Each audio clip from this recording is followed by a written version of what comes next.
Purple Daily is daily Vikings entertainment. We just want the Vikings to win a Super Bowl before we die. I will ride with this group. Seriously, man.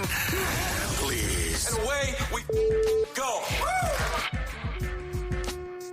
Boys, we got a nice juicy batch of latest Vikings news here on this Monday, and then Judd will deliver a take that we can decide if it's a hot take or not later in the show. And one of the most fun mock drafts that comes out every year is the Bill Barnwell trades only mock draft, where he takes every single team in a vacuum and does, like, I don't know if realistic is the right word, but like a fairly plausible trade that team could make to move up or move back in the draft. So we'll get to all of those things after we journey to Quick Trip to start our week here on Purple Daily. So you're driving to work and you realize, oh, I forgot a snack. Or more importantly, I forgot lunch. And now you say, all right, I need to go get lunch, but I need to do it quick and efficient. And guess what? Quick Trip is right there, because Quick Trip is the most efficient place that you could possibly go. And if you're watching this right now and you are looking at this multitude of options, you know what? You're going to be glad that you forgot lunch, because this food is far superior to the stuff that's been in your fridge for 2 weeks. That's right. Quick Trip has all of the delicious things that you could want to pick up.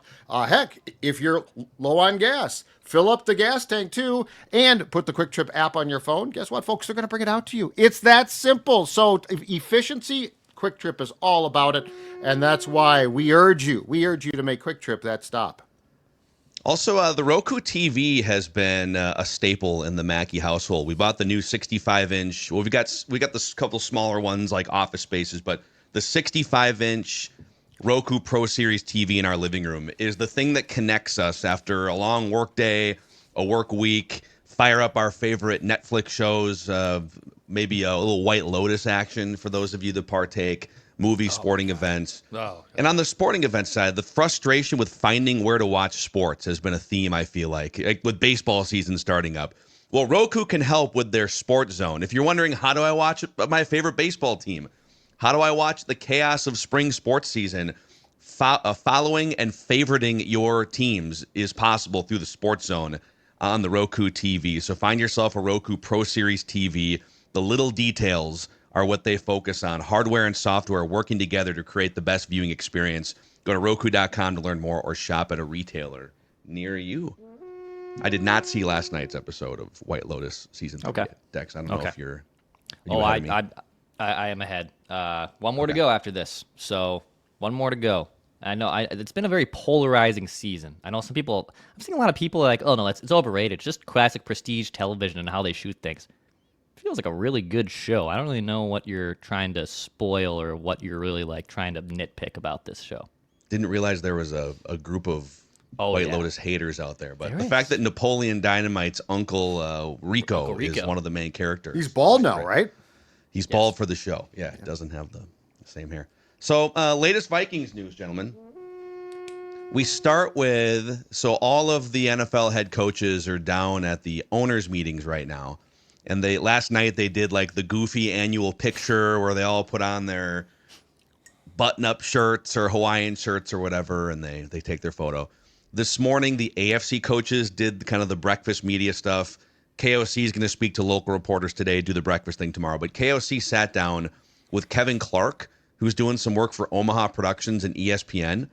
And let's play a couple clips here. I can fire this off our little menu. So KOC was asked by Kevin Clark about JJ McCarthy and the idea that, hey, he comes from this really run-heavy scheme in college.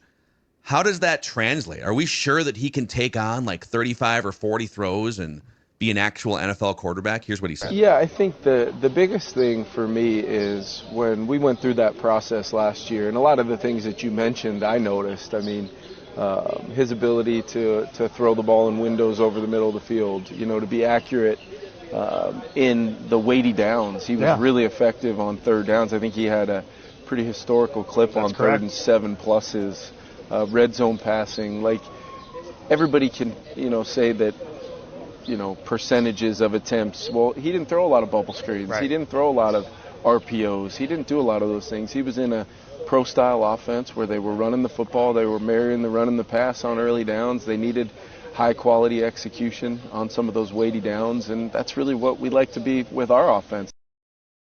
What do you make of KOC's defense of the he never threw the ball in college crowd? First of all, the sunglasses that KOC is wearing are marvelous sunglasses. I love the look. It's absolutely a great look.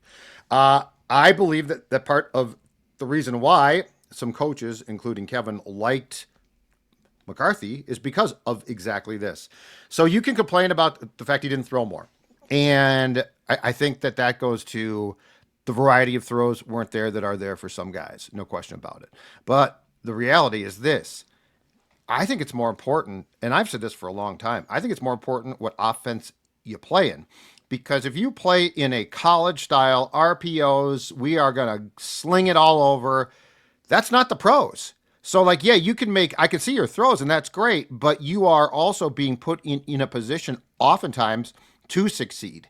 I feel like McCarthy was put in a position that is more difficult, and that is being put in a pro-style offense in the college game and having to, and in this case, I think the word is positive, having to manage that. Like, he had to manage the game from a pro-style perspective.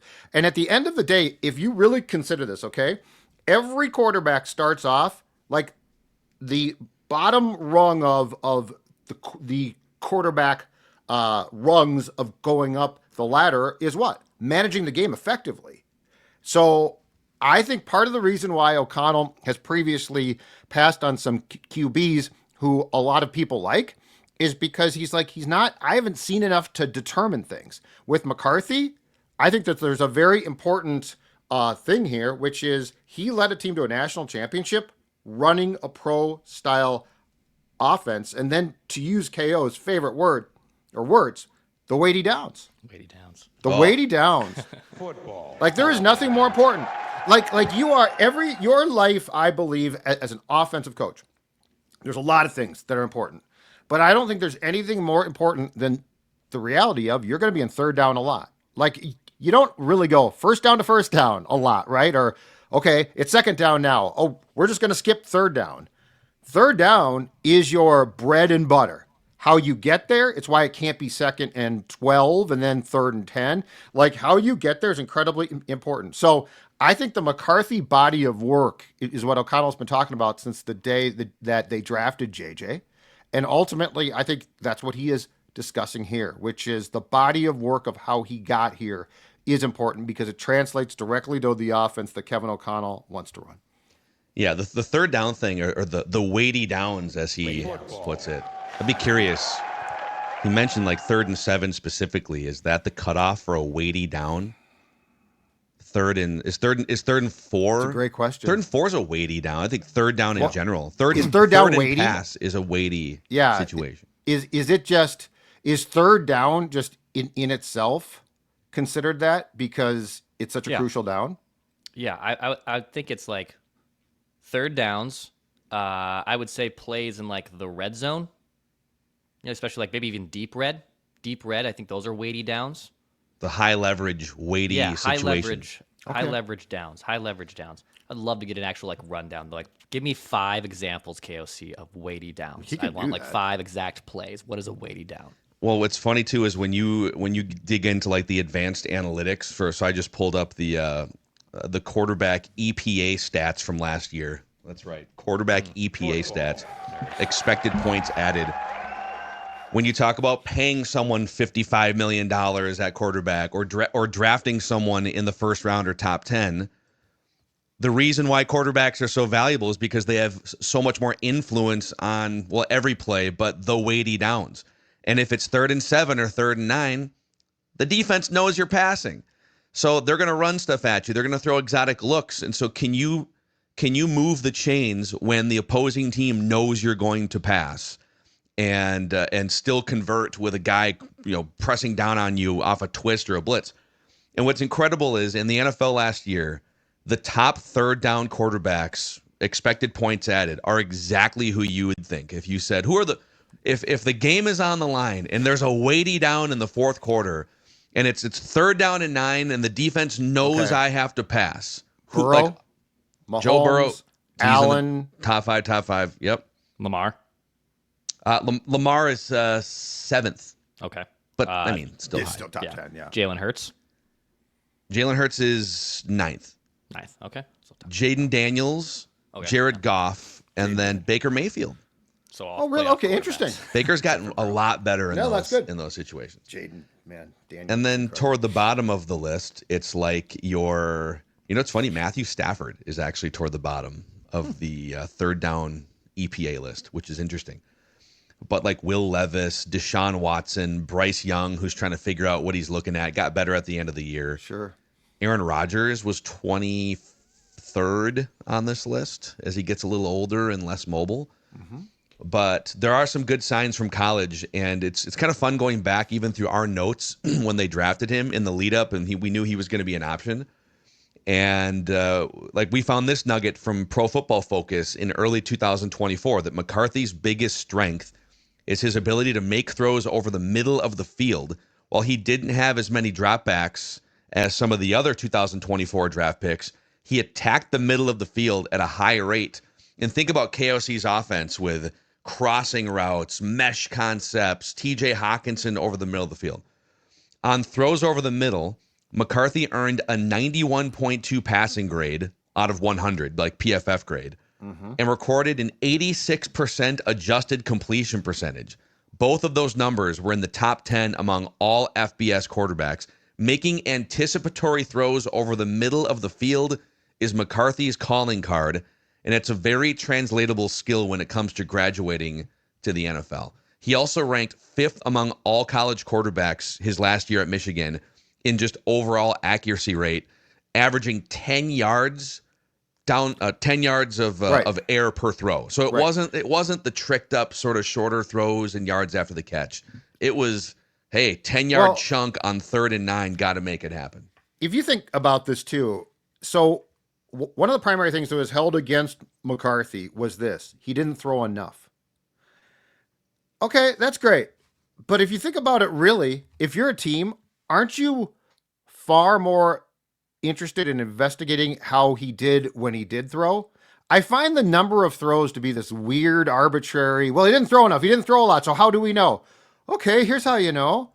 They got something called game film. And you go watch it and look at the throws he did make. That is far more important. And this always goes back to why I said if I was a college coach or now GM, I would have an NFL-style offense. And I would tell players, I'm going to give you the experience that they get in the pros. Because, you can go throw the ball 275 times per game, and you're going to put up stats that are going to be, unbelievable. But at the end of the day, it's not going to translate. So, I found it weird that McCarthy was, penalized for not throwing more, when all that really matters is how he did when asked to throw. And then to what you just read, Phil, what were the throws? Yeah, I think football guys like Kevin O'Connell clearly they put more weight into the throws that you did make. Mm-hmm.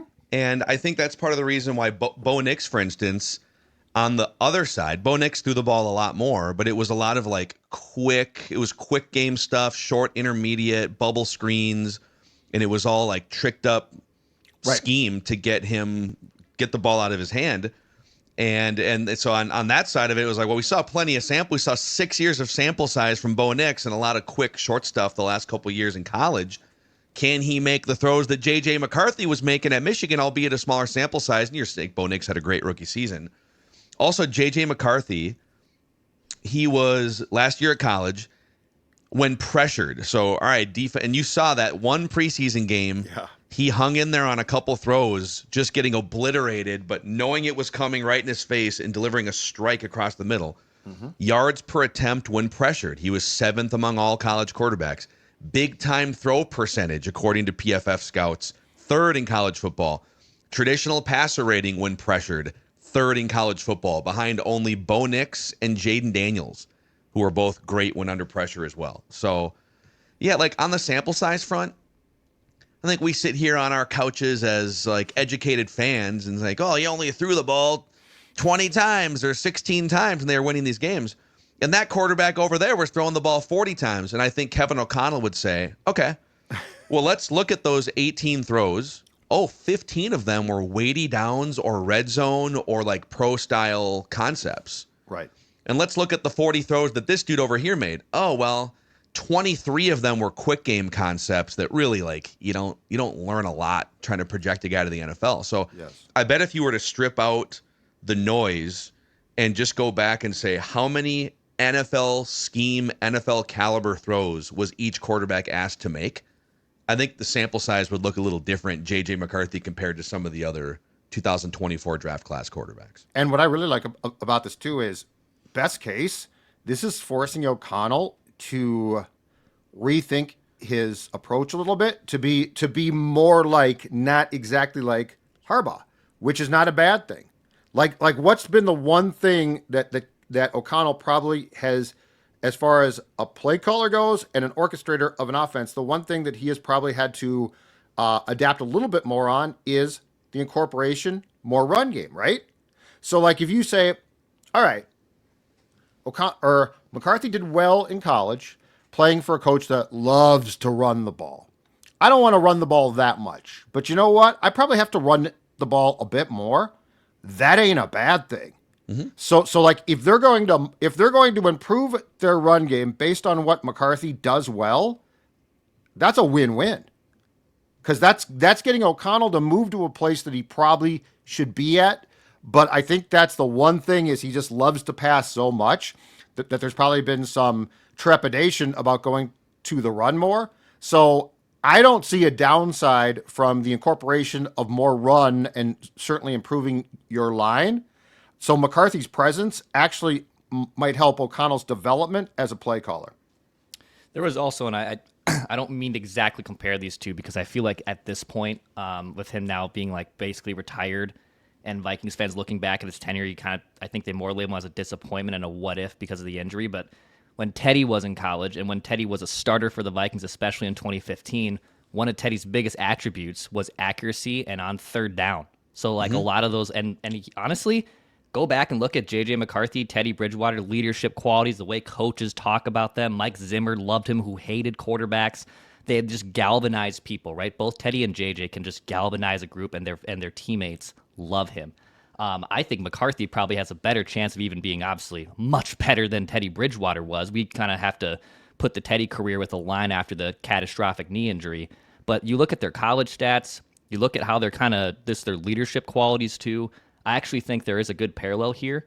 But McCarthy overall, and this is coming from someone who obviously loved Teddy Bridgewater, I think McCarthy has a hell of a lot better career projected in front of him than even what Teddy probably could have became if it wasn't for the knee injury. Yeah, it's kind of, when the leadership stuff and the over the middle accuracy, and then with JJ, I would say he's even more explosively athletic than Teddy, like even pre-knee injury Teddy.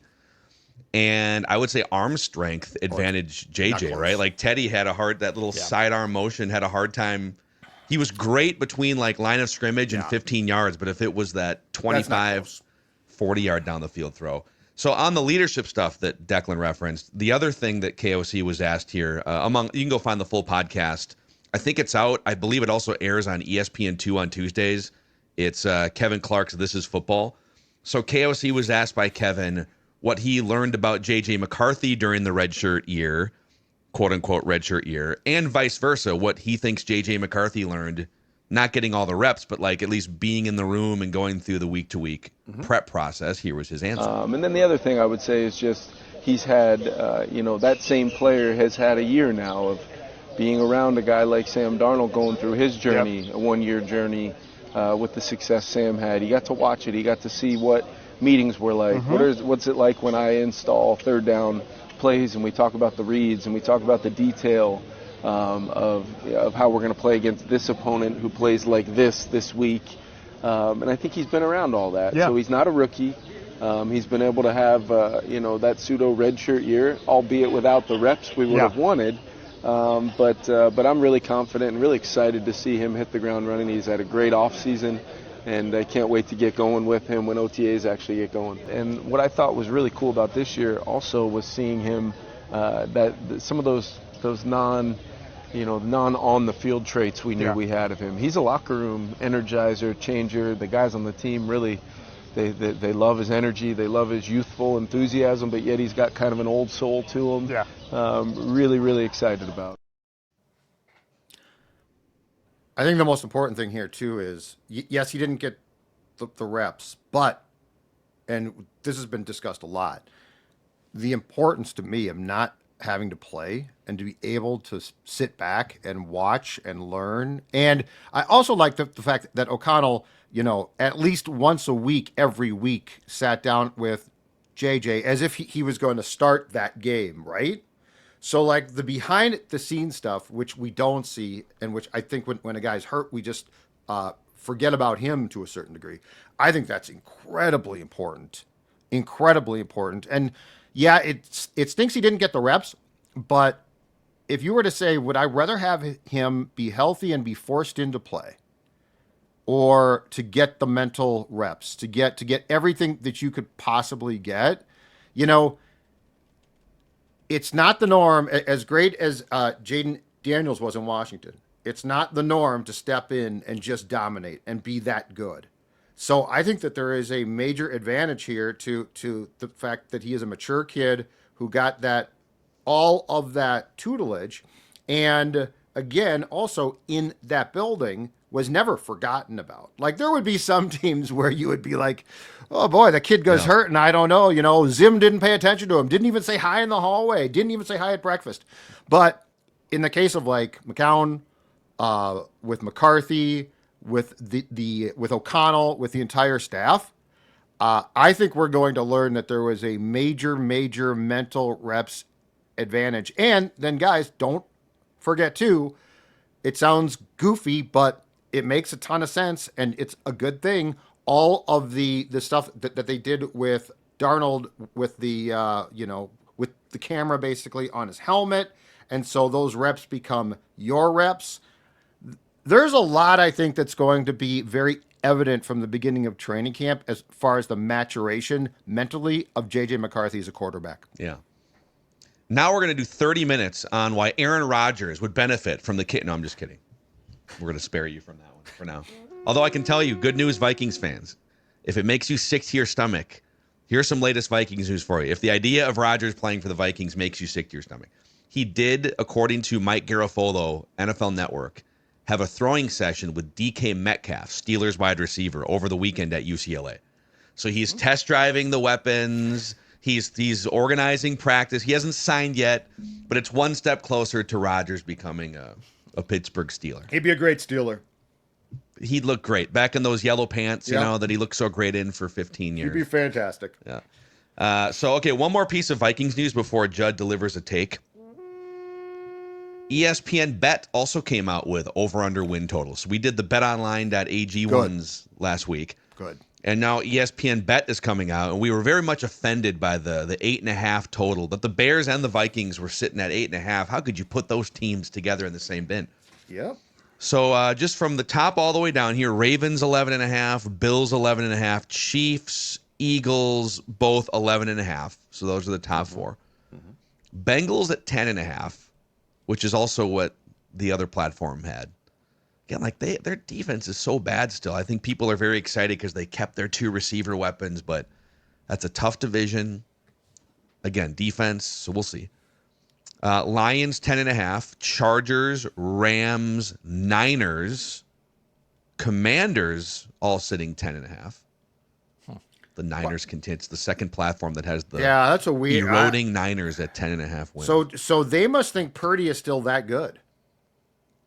Well, we're about to find out. I wouldn't pay him until I found out if I'm the Niners. I would literally listen. You'll get the full bag if we hit the over on that 10.5 with all the roster changes that are happening. The Bengals thing, right, is based on Burrow. Like it's based on the weapons, but you've got a quarterback that is hard to doubt.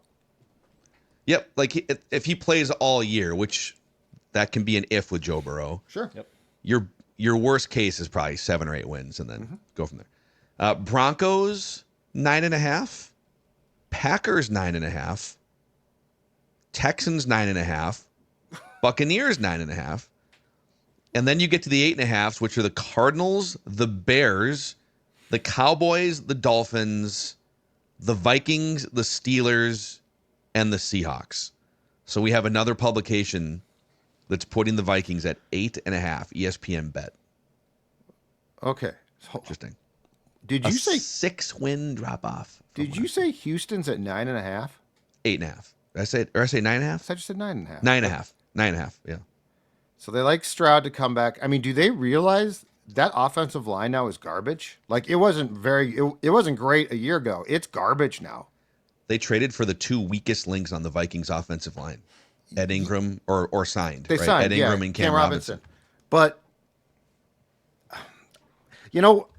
this should be called quarterback. They should strip out the team and just put the wins by the quarterback's name. Seriously. That's all this is. That's all this is. Yeah, and I get it to some extent because if you take large enough samples in the NFL, wins and losses do tend to gravitate toward your quarterback situation, not necessarily in a one-year snapshot, but like over the course of time. And public perception tends to lean that way, which is part of these numbers too, right? You're setting a number and you're looking to create some action. Sure. But it is interesting that the reason why the Vikings were so low last year at 6.5 was because of uncertainty surrounding Sam Darnold and maybe some questions about the roster because the defense was not near top 5 going into last year. Yep. But it's like, all right, so the roster showed you with the same defensive coordinator coming back. It's a top 5 scoring defense that got better personnel-wise. And, okay, you're moving into a highly talented question mark at quarterback. And I get there's going to be some regression from 14 wins is hard to project again, even though Kevin O'Connell has now done the 13-win thing twice in 3 seasons. So, yeah, I don't know. Feels like injuries can always pop up, but it feels like just like the 6.5 last year feels like an automatic overhit on the 8.5. I mean, I'll take it, yeah, but it's weird because the Darnold hate, right? Like you're starting Sam Darnold, you're going to win 6.5 games, and I thought that was way low, but I was actually, I think, less offended a year ago than I am now. I think I'm more offended by this because the roster was not this good. This roster it looks really good. The roster a year ago, the free agent class, which turned out to be fantastic, we didn't know a ton about. Like that was some question marks. I think I'm actually more offended in 2025 than I was in 2024, and I was mildly offended back then. So should 9.5 be the bar? Like, where would you put the bar if you were at least 9.5? Yeah, I think 9.5 is. I mean, if the Texans get 9.5, there is an analytical projection that's listed on these two where it's like here's the over under, and then here is Mike Clay's analytical projection, and he's got the Vikings at like 8.9 wins. So it's even that kind of falls in line, like a 9-win team. Yeah, I guess I need to understand more rationale behind some of the teams that are ahead of the Vikings then?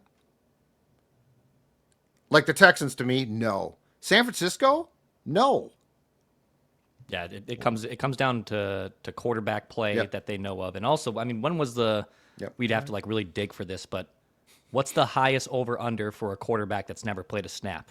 Like what team has the highest over under for? And I bet it's 8.5. Like I bet it's not 9 or 10. I don't know if there's ever been a first year quarterback that's entered a system that is like automatically a 10.5 win team. I think the Bears were like 8.5 ish. Okay. Maybe were they even a touch higher? The Bears were pretty high last year with Caleb, but yeah, it's pretty tough to say a rookie quarterback's you're gonna come in and set the line at 10.5.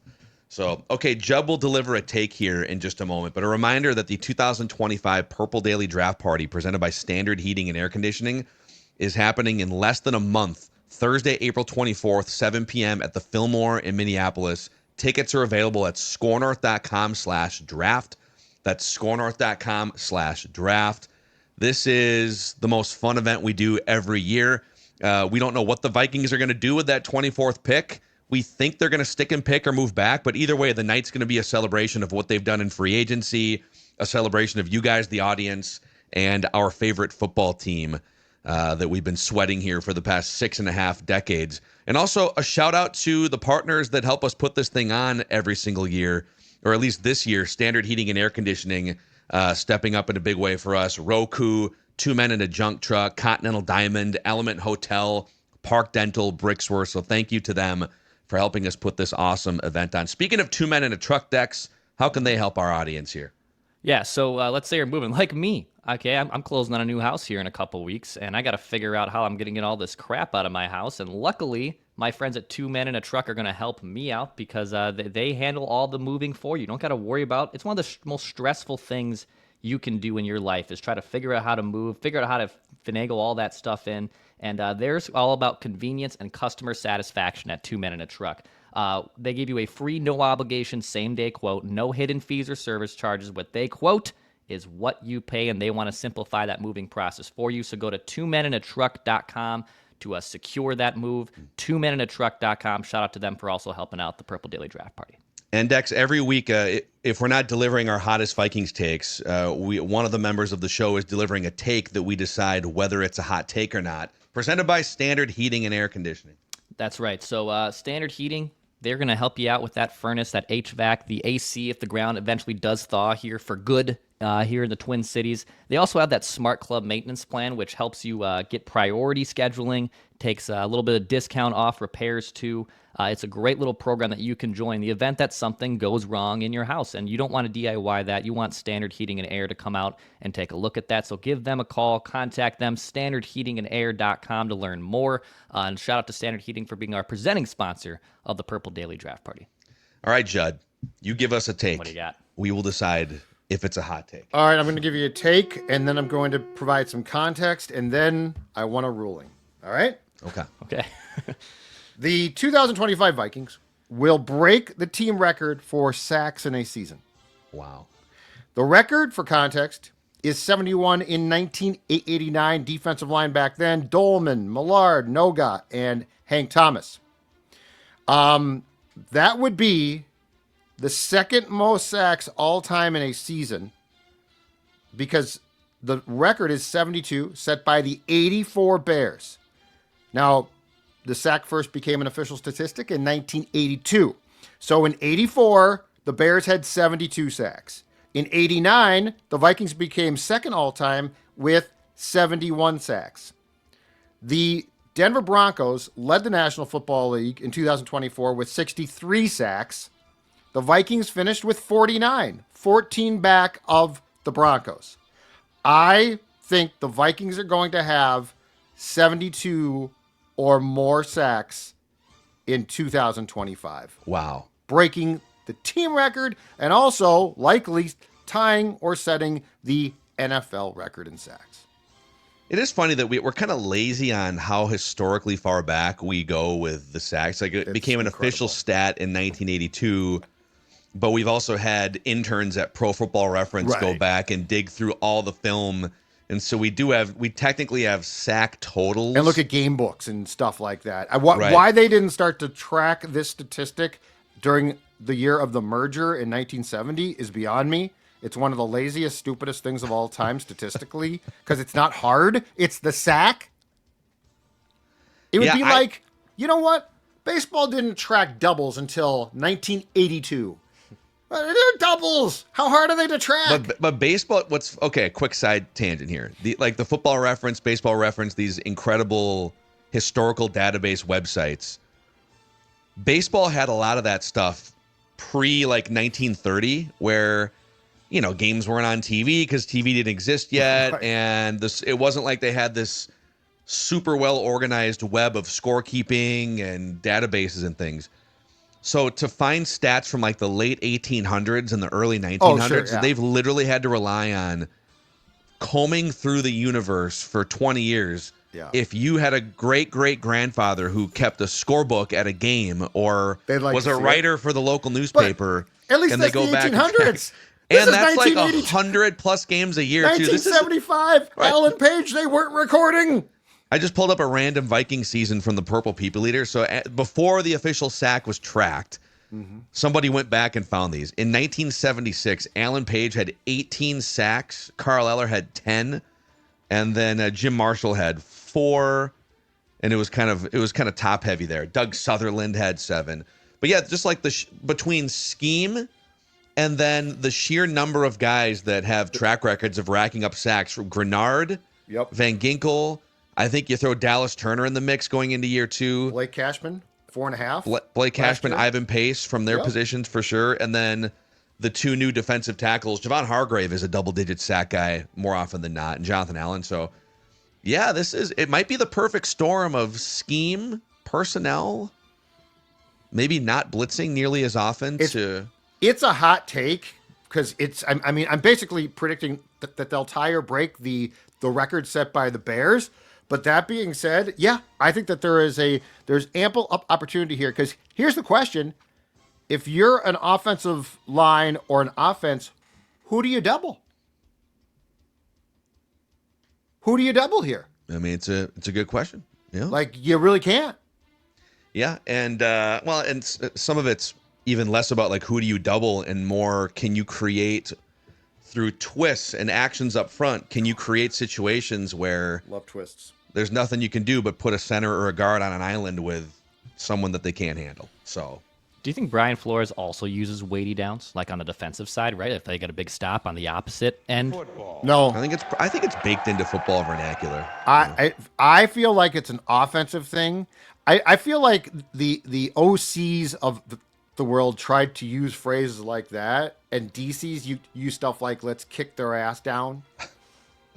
I think defense. The niceties are gone. I think offense is like the thinking man's thing, and defense is it's thinking, but it's also let's come up with words that are gonna scare offenses. And weighty down doesn't really scare an off, right? This is a weighty down. Oh my goodness, weighty down. I view Brian Flores as a thinking man's defensive coordinator, though. I think right, but I think he feels very different than some of the meathead sort of I yeah. love Rex Ryan, but Rex Ryan feels like we're gonna go in there and we're gonna out tough and out physical and mix in some scheme. And Flores is much more of he'll get into guys, but he's much more of a cerebral, sort of quiet. I don't see weighty down being a defensive term. Maybe you can ask some of your. Can you ask about this? Your connections. Yeah, of course I can. Next press conference. So I would say in terms of a ruling here, I mean it's a prediction wrapped into a hot take. It has to be considered hot because you're saying that they're going to do something they've never done in the history of the franchise, which, like, by definition, the temperature is pretty high on that take. Yes. But it's not unrealistic. They should rack up a ton of sacks this upcoming season. Sacks and turnovers, baby. Yes. So the pressure coming from everywhere now. it's hot but realistic is my official ruling on this. Pressure coming from the interior, the outside, the interior linebackers. Like, that's the thing is, Cashman and Pace, they aren't rushers, but they can get to the quarterback. Well, yeah, I mean, Pace is the most like rush-centric linebacker, non-edge rushing linebacker probably in the NFL, and he was in college too because he's not great in coverage, so they unleash him in different ways. It'll be great to see Asante Samuel Jr. as part of this too. Corner blitzes off the edge. That is now taken off. Contract Good comes Lord, to fruition. That has taken off. It's getting aggregated. All over the place. The Purple Daily Anonymous tip line getting aggregated all over the internet. That guy did a great job. It was a great email, and he followed up. We should throw this in here. Yes, he followed up. He did follow up. I should have found this for the show, but because we had some questions about So he did talk to the people that were at the nightclub and said they can confirm it was not like. Because there's Asante Samuel Sr., perhaps, right? It was a younger guy wearing a Vikings hat, said his name was Asante. Yep. He's going to play for the Vikings in like 4 or 5 weeks. But Asante Samuel Jr. is from and lives in Fort Lauderdale, too. Yes. And confirmation that you can wear hats That's in that what club. I was going to say. Somebody actually found that because the picture had guys with baseball caps on. Yeah. I was told over the weekend, I went to a very nice Italian dinner in St. Louis proper on Friday. And, I've had a couple cocktails and we walk into a place. I didn't know, by the way, we were going to like a kind of a fancier dinner. I had my hat on and here comes the big Italian GM. Sir, gonna need you to take that hat off. Hat off. Yeah. I'll be honest. I was embarrassed. I was very embarrassed. I did not like that feeling. I hate that. That happened to me one time at a local, I'm not going to say the name of it, but a local prominent kind of old school restaurant in Minneapolis. Yeah. And it was very much a Curb Your Enthusiasm moment, or it's like a happy hour time too. And I came in with a hat. I don't know. Yeah. And the manager says, "Sir, you're gonna have to take that hat off in this establishment." And I said, "I'll take it off when we get to the table." How's that for a compromise? He said, "Okay." I was gonna say, if you're gonna sit at a table, Let me don't let me do the. I want to do the perp walk by myself at a and I'll nice take it. restaurant. Exactly. If you're gonna sit at a table, no hat. At a bar, I'm not so sure about. He was that. taking us to the dining room, so I said, just Yeah, if you're for gonna be in my a dining own- room, no hat. Just give me a little bit here. Let me walk to the table with it. Then I promise I'll take it off. So, okay, really fun mock draft here. And a shout out to Blackstack here for powering I Want to Mock on this Monday. Blackstack, the second largest tap room in the state of Minnesota, home of our last Purple Daily Unplugged event a few weeks back. Just an awesome place to bring a group of friends, family, coworkers. There's always events going on there too, and there's always food trucks. You can find out what's going on inside Blackstack at blackstackbrewing.com. And then likely in a local liquor store near you, you can find that local 755 New England IPA, the Slopes French Pilsner, and a bunch of other great Blackstack beers. World-renowned craft beer at Blackstack, blackstackbrewing.com. So Bill Barnwell every year does his trades-only mock draft on ESPN.com. So it's every team in a vacuum, basically. And he starts with the Titans, so the Titans could trade out of the first. And he's got like a 3-team trade here. It's kind of wild. It winds up with Kirk Cousins going to the Titans, but then they accumulate a bunch of other draft capital. The Falcons and Browns are involved. Let's go down to 24 here, where Bill Barnwell, I'm reading this for the first time. He's got the Vikings trading back out of the first round into the second round. Let's see here. Vikings get the 34th overall pick. The Giants get, this is wild. The Giants get the 24th and then the 99th and the 1. So he's got this wrong. I think it's supposed to be the Vikings that get like the extra 2 picks. Oh, Bill's blowing it. With a league low 4 picks in the draft, the Vikings need to do what they can to manufacture extra capital, especially given they were the league's oldest team. In a scenario where the Giants don't draft a quarterback with the number 3 overall pick, this would be their opportunity to jump ahead of the Rams to get to 24, and they could maybe grab like Jackson Dart to throw in the quarterback room with Russell Wilson, Jameis Winston. So this is a misprint on the site, but the Vikings would pick up 2 extra picks, moving back 10 spots, a 3rd and a 4th round pick from the New York Giants. Would you trade out of the first round if it meant getting an extra 3rd and 4th round pick? And those picks are where? Those picks are high in the 3rd round? Late in the 3rd, early in the 4th. I could see that being, yes. I could.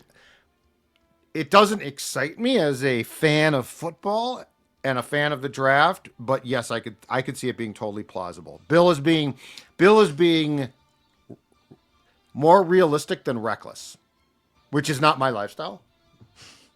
There's some that's crazy not the football. That's not the football. The football lifestyle that I lead is more reckless than realistic often. Yeah, there's some crazy ones in here. This is definitely worth a comb through, maybe for NFL takes tomorrow. We can go through some of these other ones.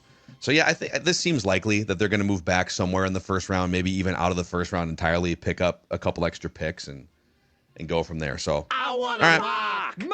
By the way, Dex just sent us a note here from the NFL owners meetings that there's news trickling out from Mike Vrabel.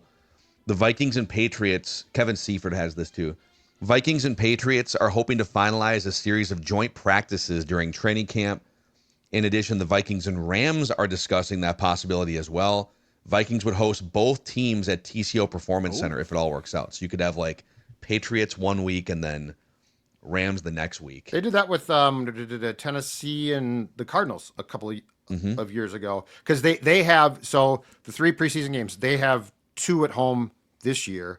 And the thing too is TCO is the best place to do it.